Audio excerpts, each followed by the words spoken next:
Je m'appelle Roger Bach, je suis artiste ingénieur, j'ai 80 ans et je fais de l'art depuis que je suis né en fait. J'ai travaillé comme ingénieur, mais en fait la société qui m'a engagé a engagé un artiste. Donc cette fonction, cette multifonction donne à ma réflexion un côté un cartésien, dans le sens où j'aime bien comprendre ce que je fais. Et dans tout ce travail, le point de base de ma réflexion, c'est quand même l'artiste pour qui j'ai le plus grande admiration, c'est Marcel Duchamp.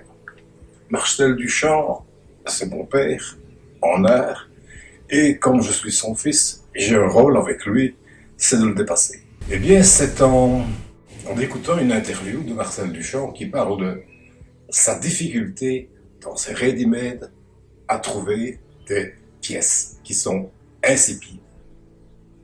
Et le mot insipide m'a vraiment turlupiné parce que, à première vue, ces pièces sont insipides, mais si on fait bien attention, elles sont insipides pour Marcel Duchamp.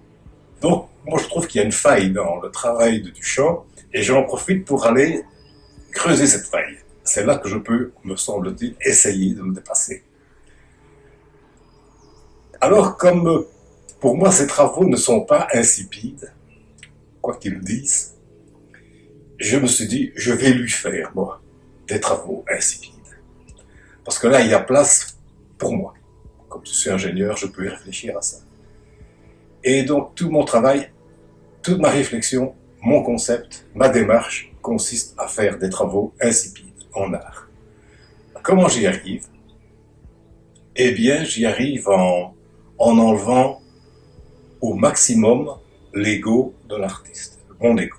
C'est-à-dire que je mets en place des procédures, des processus où je n'interviens pas, où c'est des machines qui font le travail.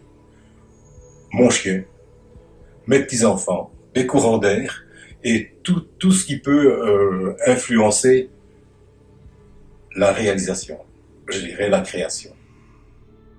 À ce moment-là, on se trouve devant des travaux abstraits, bien sûr, mais ce sont quand même des créations.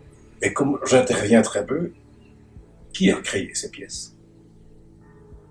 Donc c'est la question abyssale que je pose. Et la réponse que je me permets de donner à ça, c'est que qui crée le hasard, si ce n'est le hasard lui-même? Et qui est le hasard?